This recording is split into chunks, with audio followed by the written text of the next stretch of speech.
I know you've asked this or answered this in various forms, but we're back to the fuel allowance and the extraordinary increase in fuel costs over this winter, which are unlikely to abate given the situation in Ukraine and in Europe. So you might tell me whether you're going to increase the real purchasing power of the fuel allowance and, as other deputies have asked, extend it to people who are just a small amount over the means test. Minister. Gurma got Cancorla, and thanks Deputy for raising this question. Yeah. The Government is committed to protecting vulnerable households from the impact of energy costs. As part of the overall welfare budget package of €600 million in increases secured by 2022, I increased the fuel allowance payment by €5 per week effective from budget night.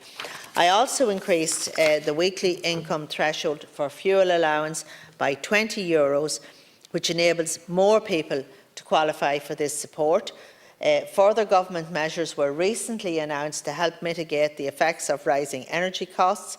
As part of these measures, totalling over €500 million, an additional lump sum payment of €125 was paid to all households in receipt of the fuel allowance payment, and it's estimated that this additional lump sum will cost an estimated €49 million. The lump sum payment, in addition to the budget increase, will mean low-income households will see an increase of 41% on the this fuel allowance season when compared to last season. The recently announced electricity costs emergency benefit payment is another key measure and will be paid in addition to the gas and electricity element of the household benefits package to qualifying households. Approximately 2.1 million households will benefit by €200 each from the new scheme. The combined worth of these payments to fuel allowance recipients is €325, which is the equivalent of almost 10 weeks of additional fuel payment. Furthermore, due to the continuing rise in inflation and as part of the economic consequences of the tragic conflict in Ukraine, the Government recently reduced excise duty on fuel. And just when you add in sorry, I'll come back to you on that.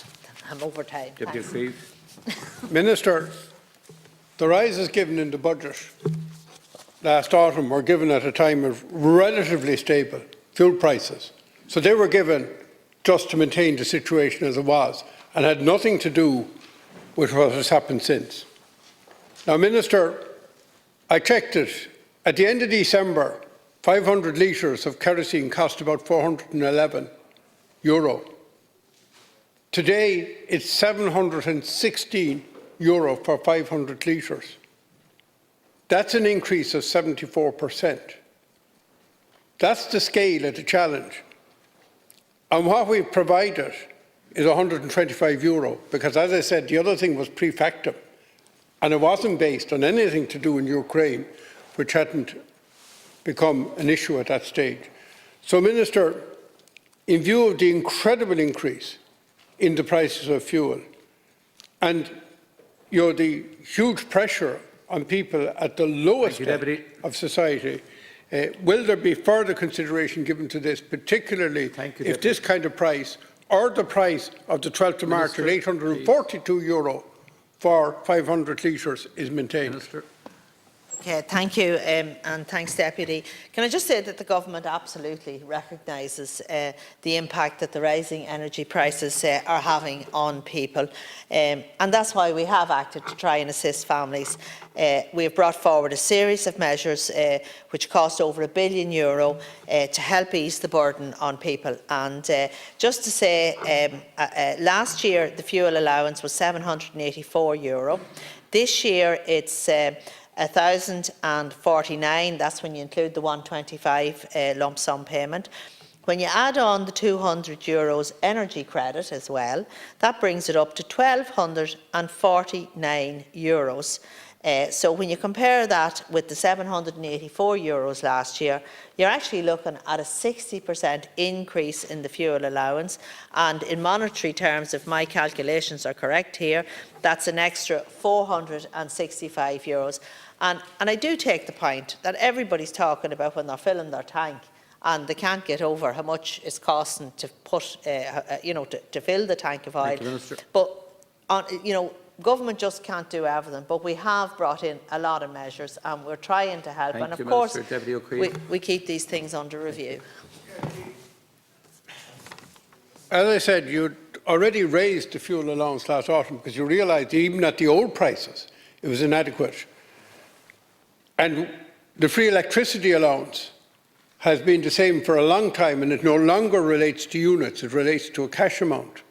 In the old days, if the price went up, the units that were allowed stayed the same, therefore it made no difference. The cost didn't increase. But that was changed. Now, reality is, everybody got the extra money for electricity. Nothing has been done for those who are on the household benefits package on the electricity side. So you're distorting the figure slightly, with no disrespect, Minister, because you're conflating the fuel allowance that was given before the rise in prices due to Ukraine. What I'm asking for, what is the response going to be now that prices have gone up 74% due to Ukraine? Thank you, Deputy. And that we have over 30% increase in gas prices, and that we've also a huge increase in electricity prices, and 125 is the total response. I think, Deputy, we have to put this in perspective. We had a pandemic, we spent $9 billion on the PUP.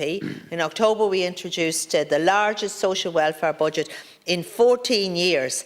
And in the last few weeks we have announced another $1 billion to assist with energy costs. And of course, we'd all like to do more. The reality is that resources are finite, but in fairness, we have, when you count up what I outlined there, compared to last year, we have increased the fuel allowance by 60%. And look, as I said to you, we'll keep all these things under review, but it's a difficult time for everybody, and I do understand that.